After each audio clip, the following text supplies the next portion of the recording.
Assalamualaikum, perkenalkan kami dari kelompok 3 akan membahas percobaan modul 4 dan modul 5, yaitu amplifikasi dan analisis bioinformatika fragmen gen pengkode 16 srRNA untuk identifikasi galur bakteri PCR dan menentukan spesies bakteri yang dimana anggotanya yaitu Aulia dengan NIM 039, saya sendiri Kala dengan NIM 041, Selen dengan NIM 027, Amanda dengan NIM 045, Clarissa dengan NIM 043, dan Ahmad Setia dengan NIM 029, dan selanjutnya Konia dengan NIM 033.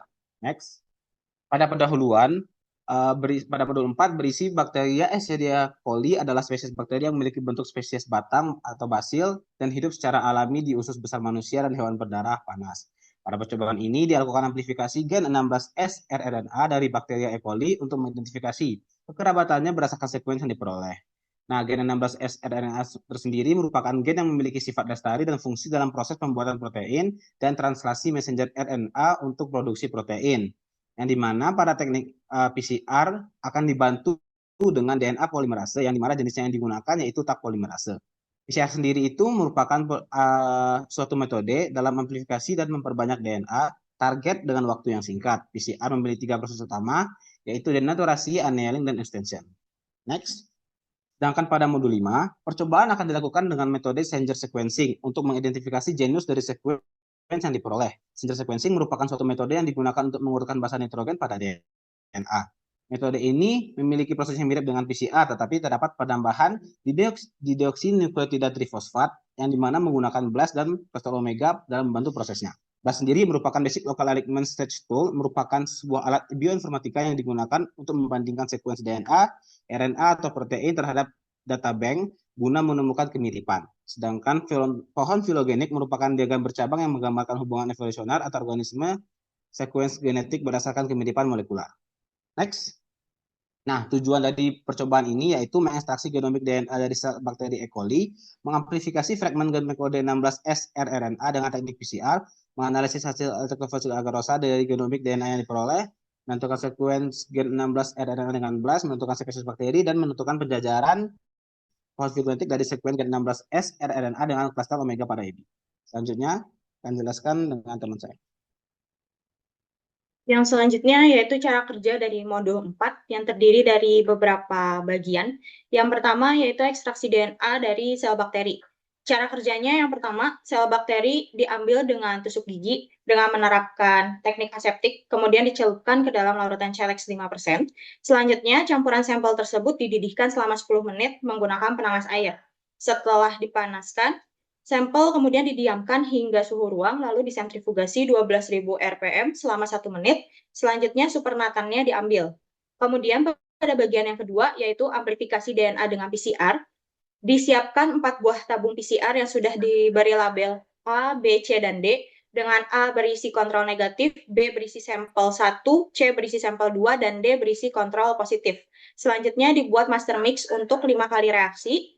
Selanjutnya, master mix tersebut dipipet sebanyak 23 mikroliter dan juga ditambahkan 2 mikroliter template ke dalam setiap masing-masing tabung tadi. Selanjutnya, tabung PCR tersebut dimasukkan ke dalam mesin PCR dengan kondisi siklus sesuai pada gambar yang tertera di bagian bawah.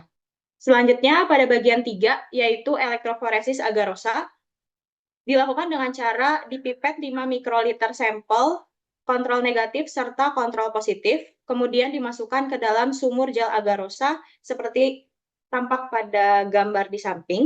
Setelah semuanya sudah masuk ke dalam sumur gel agar-osa, maka dielektroforesis 85 volt selama 40 menit. Kemudian hasil gel agar-osa dapat diamati di bawah sinar UV. Lalu untuk cara kerja yang modul kelima, ada beberapa bagian yaitu pertama bagian BLAST. Bagian BLAST ini kita akan membuka laman web seperti yang ada di layar, laman web BLAST, dan pilih nucleotide BLAST. Dari situ kita akan copy paste sequence yang akan dianalisis dan dimasukkan ke kotak yang paling besar.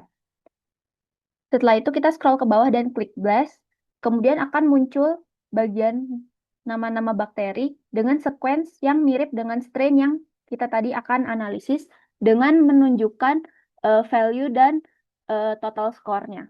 Lanjut. Lalu lanjut ke bagian kedua, yaitu DNA alignment dan pembuatan pohon filogenetik.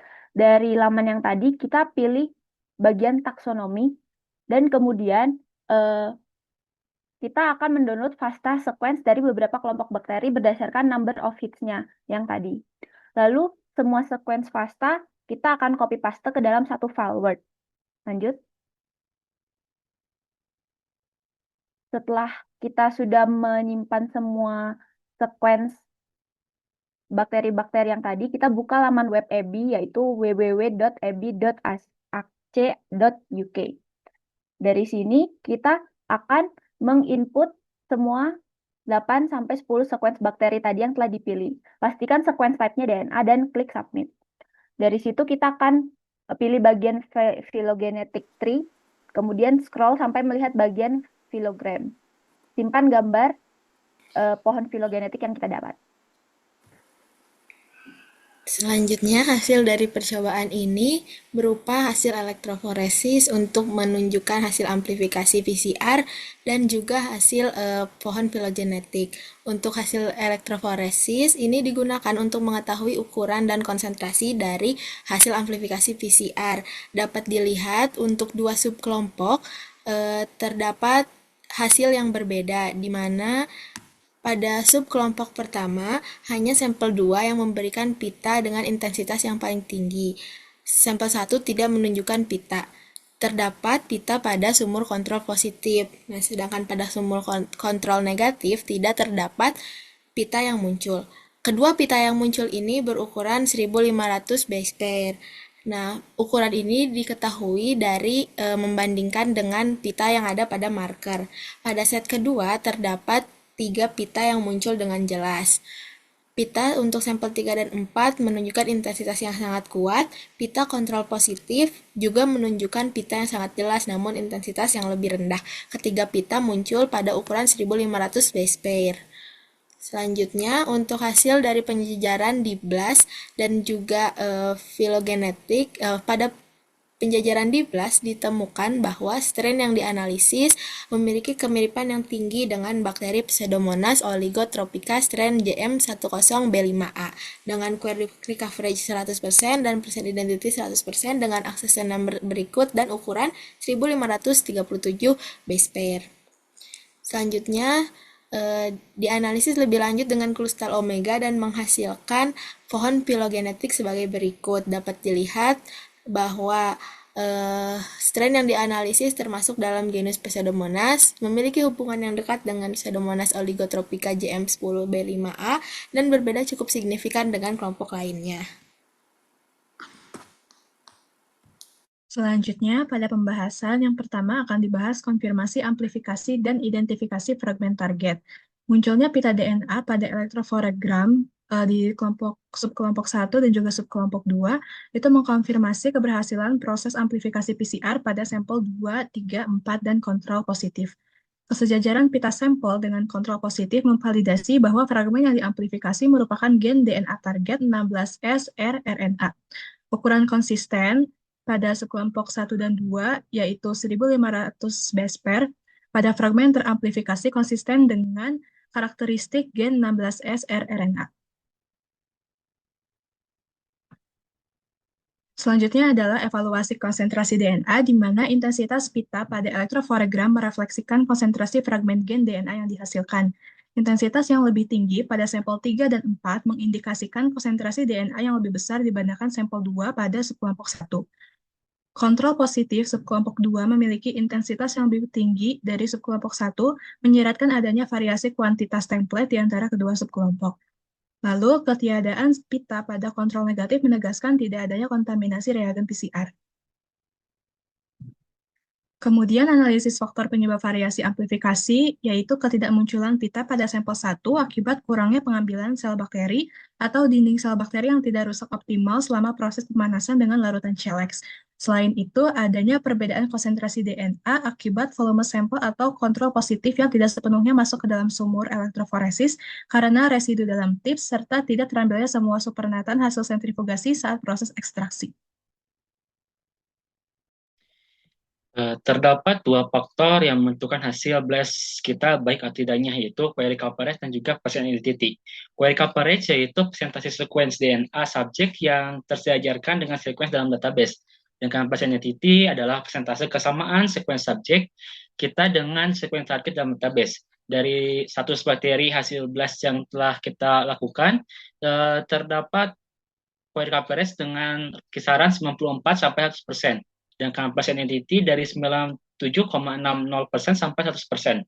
Dengan didominasi 100 bakteri tersebut oleh genus Pseudomonas dan Suzeramonas. Dari 100 bakteri tersebut, terdapat satu bakteri dengan query coverage dan persen entity tertinggi, yaitu Pseudomonas oligotropica, dengan query coverage 100% dan juga persen entity 100%.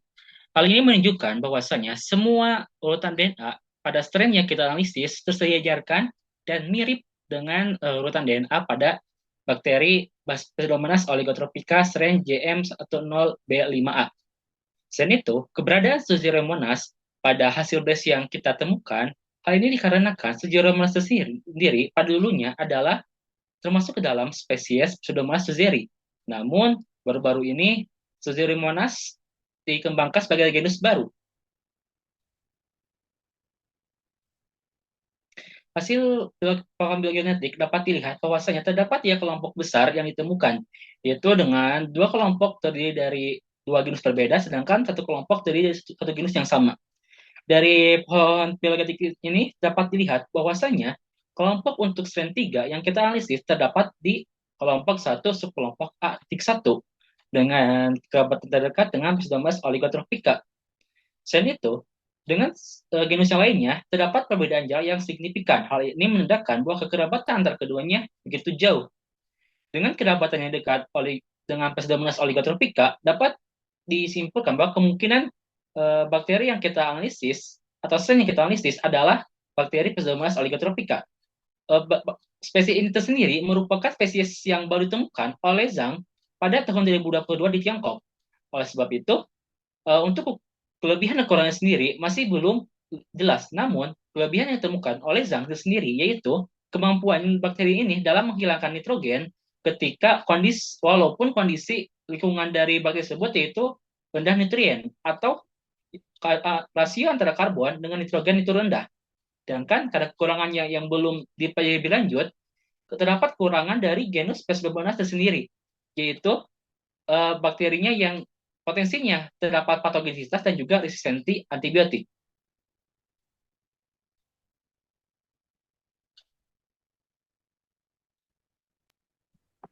Berdasarkan hasil eksperimen, dapat disimpulkan bahwa gen 16S rRNA berhasil diisolasi dan diamplifikasi dari sampel bakteri.